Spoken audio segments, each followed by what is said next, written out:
Ada sebuah fenomena kesehatan yang saat ini menurut saya ada yang janggal menurut saya. Bapak perhatikan sekarang, dokter makin banyak, klinik makin banyak, rumah sakit apalagi. Seharusnya dokter semakin banyak, orang sehat harus gimana?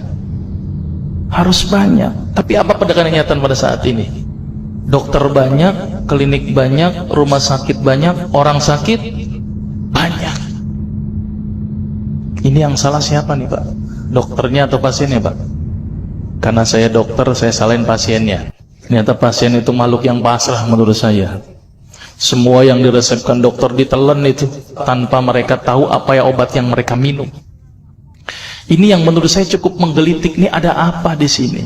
Kenapa kok umat Islam sekarang ini berbeda dengan zaman Rasulullah pada waktu itu? Sampai ada seorang tabib praktek di Madinah selama kurang lebih 2 tahun itu nggak ada pasiennya. Kenapa kok berbeda sekarang dengan umat Islam zaman sekarang? Ini ada sesuatu yang salah menurut saya. Kita nggak usah jauh-jauh masalah kesehatan, masalah keseharian kita saja. Itu ternyata sudah terjadi perbedaan yang luar biasa yang berhubungan dengan masalah kesehatan. Contoh, saya contohkan. Makan sehari berapa kali? 3 kali ya, katanya 3 kali. Padahal nih, ada yang mengatakan bahwa makan sebelum lapar, berhenti sebelum kenyang. Berapa kali berarti? Tidak 3 kali, terserah perut. Jadi patokan 3 kali sebenarnya dalam Islam itu tidak ada sebenarnya. Ada sesuatu yang aneh. Maka itu saya sempat berpikir, ini jangan-jangan ini ada sebuah kesalahan dalam diri saya. Maka itu saya setelah lulus dokter, saya melanjutkan kuliah lagi, tapi tidak ngambil spesialis gitu ya. Jadi saya ngambil kuliah lagi jurusan tafsir hadis gitu ya. Ketika belajar hadis itu banyak sesuatu yang menurut saya luar biasa yang tidak pernah dikupas. Ya, ilmu kesehatan yang luar biasa tetapi tidak pernah dikupas. Nah, di situ saya bertemu dengan seorang ustadz. Kemudian ustadz itu bilang begini. Ini latar belakang saya kenapa saya belajar pengobatan Nabi. Ustadz itu bertanya kepada saya begini, "Dok, antum yakin gak sih dok kalau antum masuk surga?" Saya jawabnya pada waktu itu apa?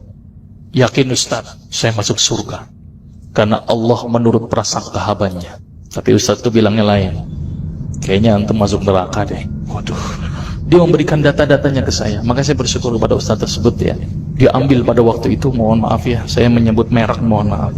Lihat dong, Lovenox, obat yang dipakai untuk mengencerkan darah. Biasanya diberikan pada penderita penyakit jantung, stroke dan gangguan bekuan darah. Di situ tertuliskan kata apa? Porsin origin. Ada yang tahu porsin? Porsin itu isinya Pak, babi Pak. Saya bilang, waduh, berarti dok kalau antum resepin porsin satu pasien, antum telan itu obatnya, kira-kira ibadah orang tersebut diterima nggak sama Allah? Siapa yang dipersalahkan nanti? Diambil obat yang kedua, Actrapid. Apa itu? Insulin. Tulisannya apa? Human insulin. Jadi diambil dari manusia yang telah meninggal, diambil pankreasnya, insulinnya, yang menderita penyakit kanker pankreas, dibuatlah obat. Berarti dokter sudah menyuntikkan manusia ke dalam manusia. Diambil obat namanya analsik. Apa itu analsik? Obat untuk pusing. Ini di kalangan dokter sering resepin ini. Isinya apa? Antalgin dan diazepam. Makanya kalau orang minum obat ini pasti ketagihan, saya yakin.